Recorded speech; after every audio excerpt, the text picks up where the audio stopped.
पूरे विश्व में मनाया जाता है,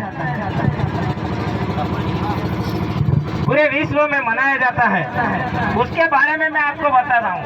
सबसे पहले आपको ये बताना चाहता हूँ कि जो हम साल भर में कई प्रकार के त्योहार आते हैं, होली, दिवाली, दशहरा, विजयादशमी, राखी, अनेक प्रकार के त्योहार आते हैं। उसमें हर समुदाय सभी मनाता है, बनिए, ठाकुर, ब्राह्मण, आदिवासी सभी मनाते हैं। और दूसरा जो ईद आती है, ईद कौन मनाता है? मुस्लिम समुदाय मनाता है। उसके बाद जो क्रिसमस डे आता है वो कौन मनाता है? ईसाई समुदाय मनाता है। क्या आप मेरे को ये बताएंगे कि अपना कोई त्योहार है जो अपना समुदाय आदिवासी अलग से मना सके? कोई है ऐसा त्योहार? क्या बताने का कष्ट करोगे आप? है कोई जवाब? ये आपको पता नहीं है शायद, इसीलिए आज जगाने का काम कर रहे हैं। आज यही बताने के लिए ये त्योहार मना रहे हैं हम, आज यही जान जागरण कर रहे हैं। तो आपको ये बता दो कि जो जितने भी त्योहारों के मैंने नाम बताए वो त्योहार केवल इस भारत देश में मनाते हैं, केवल भारत देश में ही मनाते हैं, अन्य देशों में नहीं मनाते। लेकिन जो विश्व आदिवासी दिवस है, जो आज तक किसी ने नहीं बताया, चाहे अपना प्रतिनिधि हो, चाहे अपना नेता हो, चाहे अपने समाज का पढ़ा लिखा, जो 1950 से जब संविधान लागू हुआ, देश जब आजाद हो गया, उसके बाद से किसी ने ये नहीं बताया कि अरे जागो आदिवासी समुदाय के वीर वीरांगनाओं, आपका भी अपना एक त्योहार होता है, आपकी एक अलग पहचान है, उसमें आप अपनी संस्कृति को बचाइए, आप अपनी बोली भाषा को बचाइए, आप अपने रहन सहन को बचाइए, तभी देश के मालिक कहलाओगे। ये आज तक किसी ने नहीं बोला। आपको मैं बता दूं, विश्व आदिवासी दिवस इंटरनेशनल डे है। ये किसकी गिनती में आता हूँ मैं आपको बता दूं, 18 त्योहार है, जो 18 जो अंतर्राष्ट्रीय त्योहार है जिसके रूप में हम मनाते हैं, उनके में 5 से 6 जो मेन है उनका मैं बताऊंगा आपको। 24 जनवरी विश्व अंतर्राष्ट्रीय शिक्षा दिवस मनाते हैं। 24 जनवरी विश्व अंतर्राष्ट्रीय शिक्षा दिवस मनाते हैं और 8 मार्च विश्व अंतर्राष्ट्रीय महिला दिवस मनाते हैं। जो पूरे विश्व की महिला है उनका सम्मान होना चाहिए, उनको शिक्षा में होना चाहिए, उनको राजनीति में होना चाहिए, उनके संविधान में जो प्रावधान है, उनको जो स्वतंत्रता है वो मिलना चाहिए। इसलिए ये महिला दिवस अंतर्राष्ट्रीय यानी पूरे विश्व में मनाया जाता है। दूसरा है 21 मार्च को अंतर्राष्ट्रीय वन दिवस मनाया जाता है। जो अपन वन, जो जल जंगल जमीन की बात कर रहे उसको मनाया जाता है। 22 मार्च को विश्व जल दिवस, कि जल को कैसे बचाए, पानी बचाओ, जल वो है ना, टैंकर पे भी लिखा हुआ होता है कि जल है तो जीवन है। उसके लिए भी एक दिन निश्चित किया गया है यूएनओ जो राष्ट्र संघ है उसके द्वारा। 5 जून जो विश्व पर्यावरण दिवस है। आप हम सभी आज जो समाज में जन जागृति ला रहे, आज ये वही जन जागृति ला रहे जो पर्यावरण को बचाने के लिए, उसके लिए भी दिन घोषित किया गया है। कोई इस भारत देश की सरकार ने ही नहीं, इस भारत सरकार ने ही नहीं, विश्व के सभी जो 193 जो सभ्य सदस्य है उनके द्वारा इसको घोषित किया गया है। 9 अगस्त विश्व आदिवासी दिवस, या देखिए 18 जो त्योहार विश्व के होते हैं उसमें 9 अगस्त international day of the world indigenous people day, यानी अपने मालिकों का जो हक है, इस 9 अगस्त में भी और इस शब्द में भी आदिवासी को मूल मालिक कहा गया है। तो ये विश्व आदिवासी त्योहार की बात बता रहा था मैं। उसके बाद 10 दिसंबर मानव अधिकार,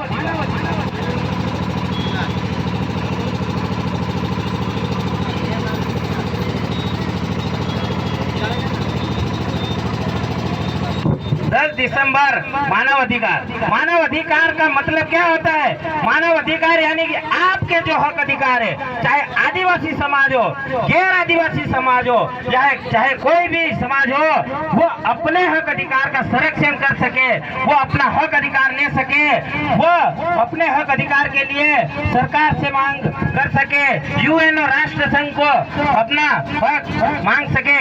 इसलिए ये 10 दिसंबर मानव अधिकार दिवस मनाया जाता है। लेकिन मैं पूछना चाहता हूँ इस देश की सरकार से, मध्य प्रदेश की सरकार से और माननीय जो वर्तमान में मुख्यमंत्री है, उनसे पूछना चाहता हूँ कि आपने 2018 में धार में हो रहे 9 अगस्त को जब विधानसभा चुनाव हो रहा था, क्या आपने सीएम बनने के लिए आदिवासियों के वोट बैंक के लिए क्या आदिवासियों को यह आश्वासन दिया था कि आप अपनी बोली, आपकी भाषा, आपकी संस्कृति और आपके अधिकार को हमेशा बचाइए रखिए? चाहे विज्ञान का युग है, विज्ञान आ रहा है, लेकिन आपके हक अधिकार को बचाइए रखिए, ये माननीय शिवराज मामा ने बोला था। लेकिन आज पूरे मध्य प्रदेश में आवेदन दिए, ज्ञापन दिए सामाजिक संगठन से, लेकिन आज छुट्टी घोषित नहीं की। कितने ही प्रयास किए, लेकिन 10 तारीख तक, 28 तारीख तक जो प्रभाव था कोरोना का, उसको आगे बढ़ाते हुए 10 तारीख तक कर दिया, ताकि आदिवासी समुदाय एक जगह इकट्ठा न हो सके, अपने हक अधिकार को नहीं जान सके।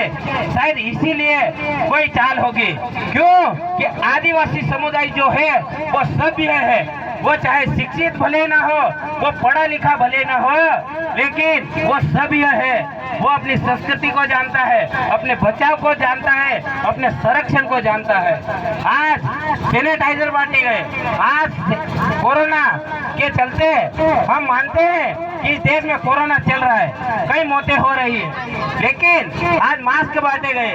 हम कोरोना की गाइडलाइन जो है कोविड-19 उसमें पालन करते हुए हम हमारा त्योहार मना सकते थे, लेकिन वर्तमान सरकार ने हमें छुट्टी घोषित नहीं की और आज हम प्रचार प्रसार नहीं कर पाए। आज हमारे समुदाय की जो आंखें हैं वो अभी नहीं खुली है। हमारे भाइयों जो युवा है, शायद उनको ये मतलब है कि हम खेती वाला सोचता है मैं खेती कर लूं, नौकरी वाला सोचता है मैं नौकरी कर लूंगा, मेरा परिवार पल जाएगा, और जो व्यापार वाला है वो व्यापार कर लूंगा। ये सोच रखने वालों को मैं बोलना चाहता हूँ कि जो आप व्यापार कर रहे, जो आप नौकरी कर रहे, जिस अधिकार से आप राजनीति कर रहे, चाहे कुछ भी जो इस संविधान में अधिकार दिया उसके आधार पे आप जो भी काम कर रहे, वो यदि नहीं बचेगा तो आप क्या करोगे? आपको बेदखल कर दिया जाएगा, आपका हक और अधिकार से बेदखल किया जाएगा। इसलिए आपको जागने की जरूरत है। आपको समाज के लिए, अपना त्योहार मनाने के लिए एक दिन का समय निकालने में आप सोचते हैं, आप काम धंधे का सोचते हैं, मेरा काम बर्बाद हो जाएगा। अरे इतने त्योहार आते हैं, कोई विवाह शादी होती है या कोई इमरजेंसी कहीं जाना होता है तो हम जाते हैं और उसको पूरा करते हैं। उसी प्रकार से हमारा त्योहार मनाने में क्या हमें संकोच होना चाहिए? क्या हमें डर होना चाहिए? हमें गर्व से हमारे त्योहार को अपने घर पे जाकर दीपक जलाइए, अच्छे पकवान बनाइए धूमधाम से, और अपनी संस्कृति में घर पे भी रहिए और अपने परिवार को बताइए कि हमारा भी एक अपने आदिवासी समुदाय का एक त्योहार होता है। दूसरी बात मैं बोलूंगा बेरोजगारी। आज बेरोजगारी इतनी बढ़ गई है कि जहाँ शायद जो भी युवा दिख रहा है वो सब एक बेरोजगार। यहाँ कोई नौकरी वाला नहीं है, यहाँ कोई बाहर से बुलाया हुआ नहीं है, इसी क्षेत्र का शेर है आदिवासी। तो आप सबको बेरोजगारी को लेकर मैं बताऊंगा, क्या हमारे मध्य प्रदेश में कोई रोजगार नहीं है? क्या हमारे मध्य प्रदेश में कोई नौकरी नहीं है? क्या हमारे मध्य प्रदेश में सरकार की कोई योजनाएं नहीं है जो आज हमारा आदिवासी समुदाय, आप अभी भी देख सकते हो इस सारंगी चौपाटी पे कहीं पोटले लेके बैठा होगा, और इस बरसात में ठंड हो गर्मी हो, चाहे कोई सी भी परिस्थिति हो, आज हमारा समुदाय गुजरात या राजस्थान जाने के लिए बैठा होगा। हर बस स्टैंड पे आपको मिलेगा, हर शहर हर गली में आज रोजगार के लिए भटकता मिलेगा। आज हमारे ही परिवार का एक भाई गुजरात गया था, वो 8 दिन काम किया और 10 दिन वहाँ पे बैठे, तो बोले कि हम तो किराया भी उधार लेकर आए। ये है हमारे समाज की स्थिति। आप कब जागोगे, आप कब सुनोगे, कब समझोगे और कब संगठित बनोगे, कब अपने हक अधिकार के लिए जागोगे, कब बोलोगे? जब हम एक नहीं होंगे हमारा हक अधिकार नहीं मिलेगा, रोजगार नहीं मिलेगा, नौकरियां नहीं मिलेगी। आपको जो संविधान में हक अधिकार दिए हैं, जल जंगल जमीन, पैसा एक्ट कानून और जो हमारा ST/SC एक्ट है वो कैसे सुरक्षित रहेगा, ये आप सबको जानना चाहिए।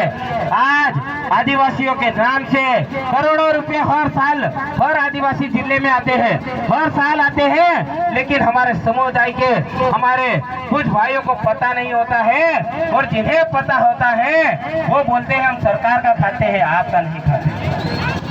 वो कहते हैं हम सरकार का खाते हैं, आपका नहीं खाते हैं। उनको भी बता देना चाहता हूँ और हमारे भाई बहनों को भी बताना चाहता हूँ, अरे वो पैसा आप जो कोई से भी मार्केट में रोड पे चलते हो या आप खेती की जो तोजी भरते हो, आप जितना टैक्स भर रहे हो ना, वही टैक्स का पैसा आपके विकास के लिए आता है। आप जो खून पसीने की मेहनत है वो पैसा आज जाता है, और आज वो पैसा कई योजनाओं के माध्यम से आदिवासी समुदाय का विकास हो सके, उनका कल्याण हो सके, उनको रोजगार मिल सके, इसलिए वो पैसा आता है। लेकिन जब तक नहीं जागोगे, जब तक नहीं सुनोगे, तब तक आपके साथ या आपका अधिकार देने कोई यहाँ घर पे नहीं आएगा बैठा हुआ। आपको पंचायत में कितनी योजनाएं आती है, विधायक निधि में कितना फंड आता है, सांसद निधि में कितना फंड आता है, कलेक्टर के क्या क्या कर्तव्य है, क्या क्या नियम है, ये आपको जानना चाहिए, आपको समझना चाहिए। और ये हम तभी संभव कर पाएंगे जब हम सब एक होंगे, हम संगठित बनेंगे, हम शिक्षित बनेंगे, हम संघर्ष करेंगे, तभी हम हमारा हक अधिकार मांग सकेंगे।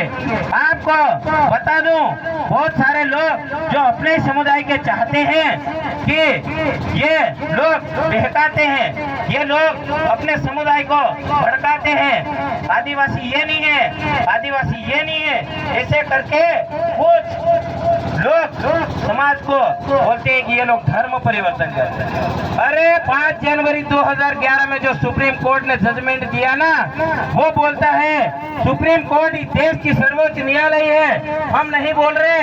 आप चाहे तो रिकॉर्ड देख लीजिए या सरकार से मांग लीजिए कि 5 जनवरी 2011 में आदिवासियों को मालिक क्यों कहा गया। क्योंकि महाराष्ट्र की एक बहन ने जो आदिवासी भीड़ थी उसने गैर से शादी कर ली थी, लेकिन उनके जो परिवार था, उनका जो समुदाय था, वो कहीं ना कहीं वो उनके साथ तो प्रताड़ित करते थे कि उस बेटी को, उस बहन को प्रताड़ित करते थे और उस भाई को बोलते थे कि तू अपने समाज में शादी कर। उस बहन ने कोर्ट में गई, उसने तारीखें लड़ी, उसने वो केस जीता और 5 जनवरी 2011 में सुप्रीम कोर्ट का जजमेंट आया कि आदिवासी देश का मूल मालिक। हम नहीं बोल रहे, और जितने भी प्रावधान में बता दूं सबको, शासन प्रशासन या अपने समाज के कुछ दोगले हैं। अरे दोगलापन छोड़ दो, ये दोगलापन हमें भी मालूम है, चाहे अंग्रेज हुए, मुगल हुए, चाहे राजा रजवाड़े हुए, तब भी आप लोगों ने शोषण किया है, तब भी इस समाज के साथ में आपने गद्दारी की है, तब भी आपने टंटिया मामा, बिरसा मुंडा जैसे महान व्यक्ति को 25-25 साल की उम्र में जो बलिदान देना पड़ा वो कुछ अपने ही नालायकों की देन है। कुछ चंद इनाम के चक्कर में उन्होंने अपने ही लोगों को मरवा दिया। आपको ये जानना होगा, कुछ अपने दोगले बोलते हैं कि अरे ये फलाने हैं, ये धर्म परिवर्तन करते।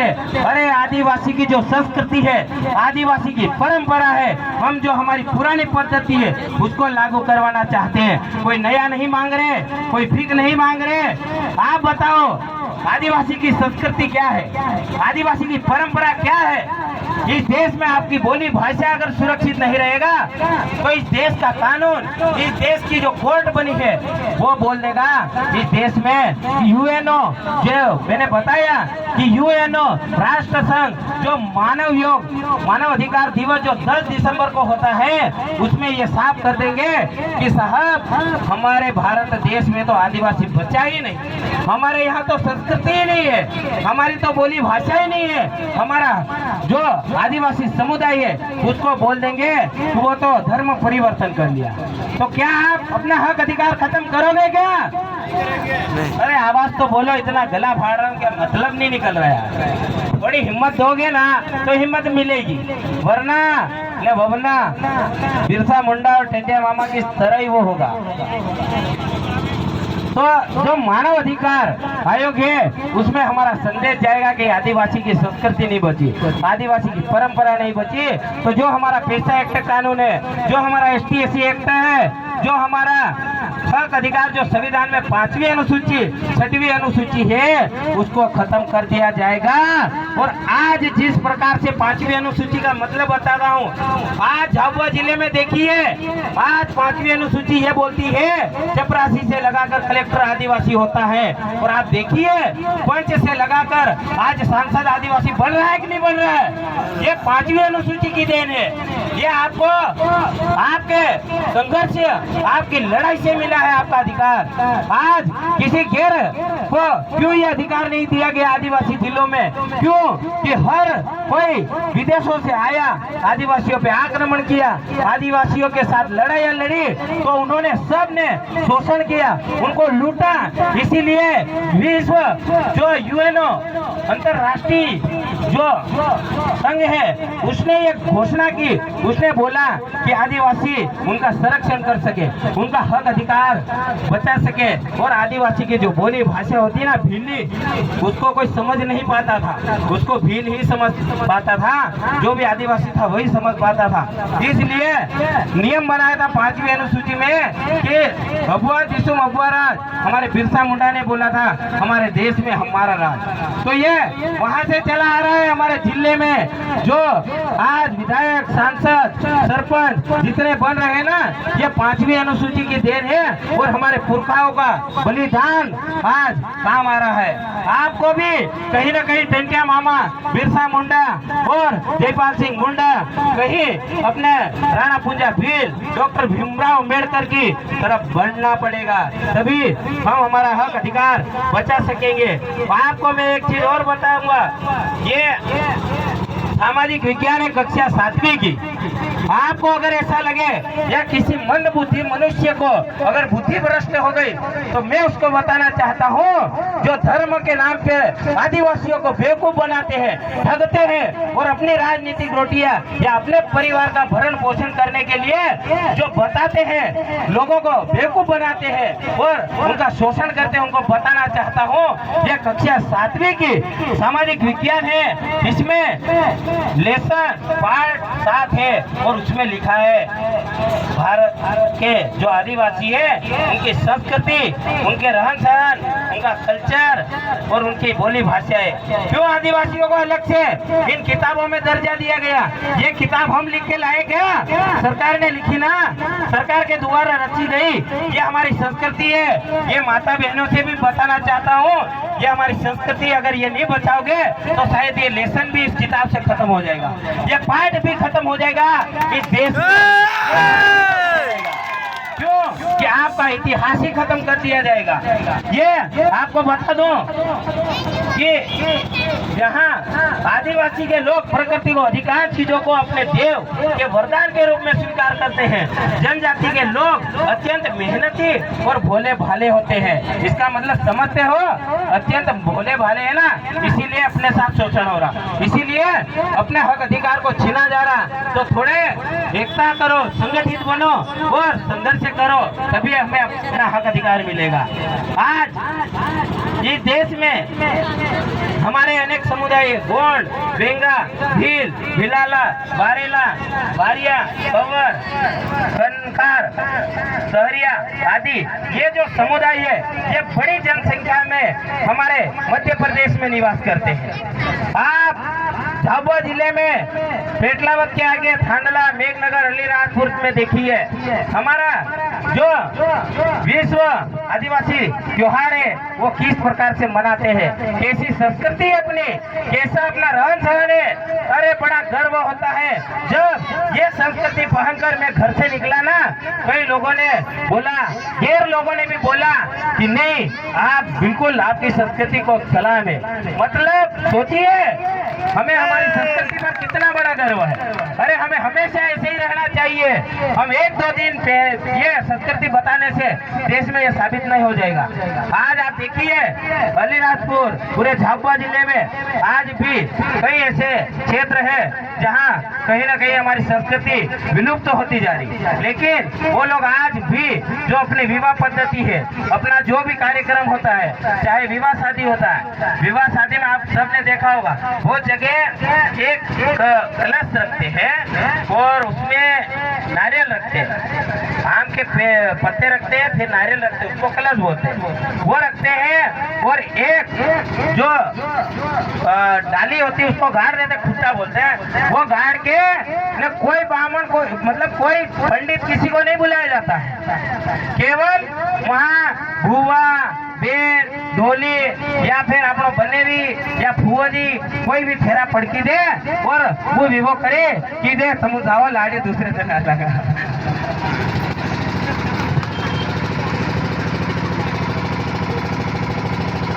तो आप लोगों को यहाँ बुलाने का कोई मकसद अलग नहीं है। आप हम सब आपने देखा होगा यहाँ बड़े बुजुर्ग या जो भी अपने भाई आए, आप देखिए यहाँ कौन बोला, या कोई नेता बोला, या कोई जनप्रतिनिधि आया कि जो राजनीति की बातें की या फिर कोई धर्म की बातें हुई। अरे हमारा आदिवासी समुदाय का जो संस्कृति है, जो परंपरा है, वो सबसे अलग है। हमारी जो बोली भाषाएं है वो अलग है। हमारे विवाह शादी में संदीप भाई ने बताया वो अलग है। जो हमारे विवाह शादी में फेरे होते हैं वो जमणे हाथे होते हैं, राइट हैंड। हमारे जो गन्ने की रहट यानी गन्ना निकालते, पहले रहट होती थी लकड़ी की, उससे जो गन्ने का रस निकालते थे वो जमणे हाथों से अपने जो दादा या काका कोई भी धोती या साफा जब बांधते हैं वो जमणे हाथों से अपना फेटा बांधते हैं। अपने दादी या अपने भाई बहनों जो भी घाघरों ने लुगड़ू ओढ़े भी जमणा ताई पाटली दे। अपना जो अमरवेल आवे रुखड़ा पर सड़े, आप देखो वे जमणा हाथे फरे। नदी में जो बमरो पड़े वो पानी नो वो जमणा हाथे फरे। किस लिए फरे भी, क्यों यानी प्रकृति का विपरीत क्यों नहीं चले। बड़े हिसाब से आदिवासी समाज भी हर काम, हर संस्कृति, अपनी परंपरा, हर तरह ही आपनो जो कार्यक्रम, आपनो जो संस्कृति है बिना जमना हाथे इना घुमावे। क्यों कि वो प्रकृति को बचाते हैं, पर्यावरण को बचाते हैं, जल जंगल जमीन को बचाते हैं। आज ये प्रकृति है, ये पूरे विश्व में, ये पूरी धरती माता है। अपन जब पढ़ने जाते थे प्रयोगशाला में बताया जाता था कि प्रकृति राइट हैंड घूमती है यानी जमणे हाथों से घूमती है। आप उस चीज को समझिए कि आदिवासी इस प्रकृति धरती से जुड़ा है। आदिवासी को किसी धर्म की जरूरत नहीं है, आदिवासी को जरूरत है शिक्षा की जरूरत है, बेरोजगारी की जो है उसको नौकरी की जरूरत है, उसको अपने हक अधिकार की जरूरत है। आप इस बात को समझिए। अपने साथ जो षड्यंत्र हो रहा है ना धर्म के नाम पे, अरे इस देश की कई सुप्रीम कोर्ट ने जजमेंट दे दिया है, यदि आदिवासी अपना धर्म परिवर्तन करता है, आदिवासी अपना संस्कृति खत्म करता है, उसको उसका अधिकार नहीं दिया जाएगा।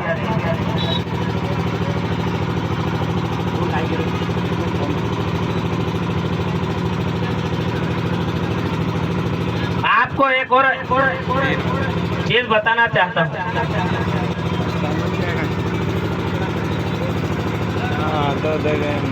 झारखंड का एक तमाड़िया समुदाय था, उस समुदाय में उसने केस लगाया था कि हमें भी आदिवासी में शामिल किया जाए, लेकिन जब वो केस लंबा चला,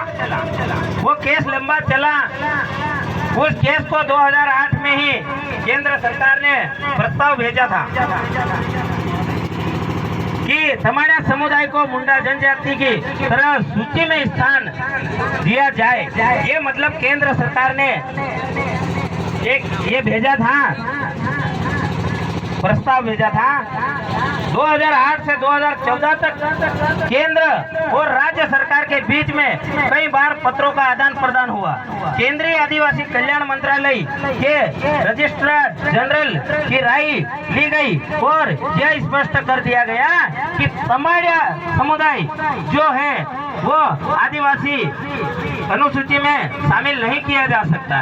फिर लोकुर समिति का हवाला देते हुए दिसंबर 2016 में आदिवासी कल्याण मंत्रालय ने अंतिम रूप से खारिज कर दिया कि 2018 से चल रही कवायद पर दिसंबर 2016 में आखिरी फैसला सुना दिया गया।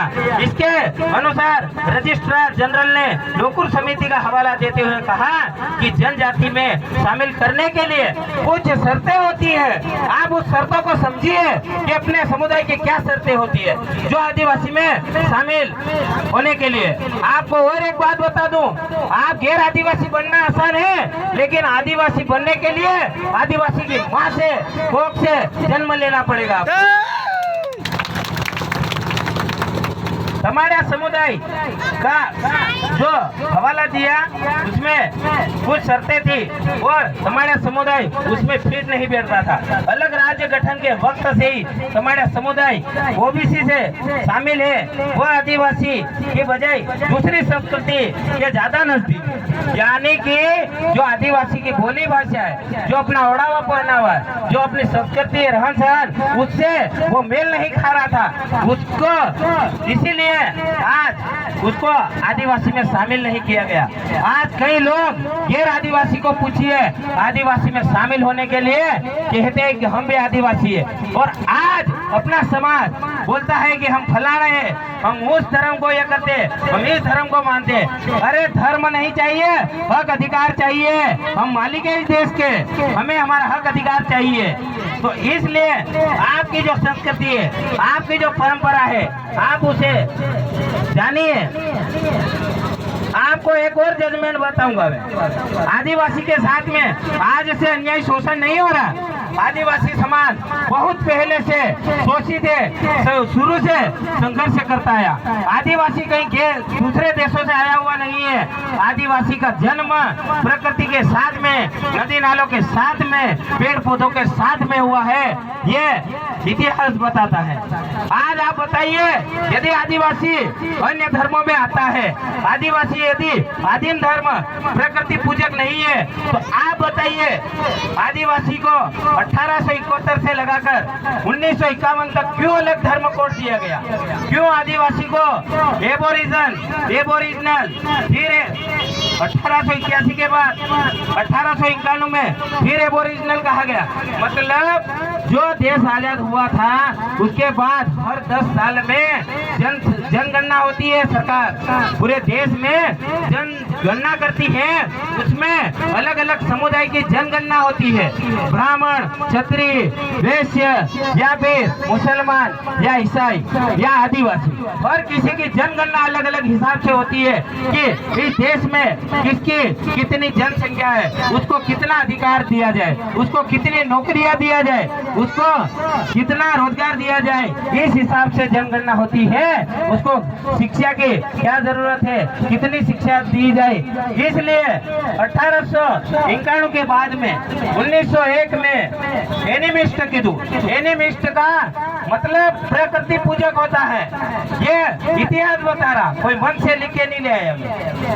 1911 तक आदिवासी एनिमिस्ट रहा, फिर 1921 तक आदिवासी एनिमिस्ट रहा यानी प्रकृति पूजक। फिर 1931 में ट्राइबल रिलीजन यानी आदिम धर्म, यानी आदि अनादि काल से जो चला आ रहा है उसको पूजने वाला, उसको बचाने वाला आदिम धर्म जिसका कोई अंत नहीं है, ट्राइब्स। ये 1941 तक जो बोला वो ठीक था, लेकिन आदिवासियों को जब देश आजाद हुआ उसके बाद बहुत बड़ा षड्यंत्र हुआ और आदिवासी को 1951 में शेड्यूल ट्राइबल लाके छोड़ दिया। उसके बाद में 1871 से लगाकर जो 1941 तक जो जनगणना हुई वो आदिवासियों को अलग अलग प्रकार और अलग अलग नामों से उसको बोला गया। लेकिन आदिवासी समुदाय के साथ देश आजाद होने के बाद उसकी अलग गिनती करना बंद कर दी। उसको आदिवासी को अन्य ईसाई धर्म चाहे अन्य कई प्रकार के धर्म लोग अपनाने लग गए, लेकिन अपने आदिवासी समुदाय को किसी ने जगाया नहीं, बताया नहीं। हमारा जनप्रतिनिधि देश आजाद हुआ वहां से बना, लेकिन कभी अपने हक अधिकार की बात नहीं करी। उन्होंने विश्व आदिवासी त्योहार को कभी नहीं बताया, कभी अपने गांव में या अपने पंचायत या अपने विधानसभा क्षेत्र या अपने सांसद जो होता है उन्होंने आज तक ये चीजें नहीं बताई कि हमारा विश्व आदिवासी दिवस जो हम पर्यावरण दिवस मनाते हैं उसी प्रकार से हमें यूएनओ द्वारा, राष्ट्र संघ द्वारा हमें इस त्योहार को मनाना है, हमें हमारा हक अधिकार जानना है। आप सबसे मैं निवेदन करता हूँ, आप आज सुन के जाओगे, इतना हमने बोला, अगर आप गलत लगे आप फेसबुक व्हाट्सएप पे कमेंट जरूर कर देना, हम भी जाग जाएंगे। अगली बार शायद हम चाहेंगे कि हम समाज सेवा और लोगों को अपने हक अधिकार से शायद नहीं जगाएंगे। आप फेसबुक व्हाट्सएप पे हमें बताना जरूर कि हमने जो कहा शायद गलत तो नहीं कहा या सही कहा। आप अपनी संस्कृति को बचाइए, अपने हक अधिकार को बचाइए, तभी हमारा समुदाय बचेगा। समुदाय बचेगा तभी हमें हमारा हक अधिकार बचेगा। इसलिए आप सबसे निवेदन है कि जब भी आज जहाँ भी बैठक रखो, हम आने के लिए तैयार है, हम समाज का जन जागरण करने के लिए तैयार है, लेकिन अपने हक अधिकार के लिए आपको जागना पड़ेगा। आज आप आए, इतना टाइम तो दिया, लेकिन घर जाके भूल मत जाना, नहीं तो कोई उस चीज का मतलब नहीं निकलेगा। नाचना गाना हमेशा होता रहता है, लेकिन ये अपना हक अधिकार जानने को नहीं मिलेगा। और आज मालूम है ये लोग बोलते हैं ना अनपढ़ गंवार, अरे ये आज का युग है ना विज्ञान का, इसमें भी अपने को अनपढ़ गंवार बना दिया। मोबाइल में भी अंगूठा लगता है मालूम, और कहीं सोसाइटी या कहाँ पे भी जाओ वहाँ पे भी टीका ही ये अंगूठा ही लगवाते हैं।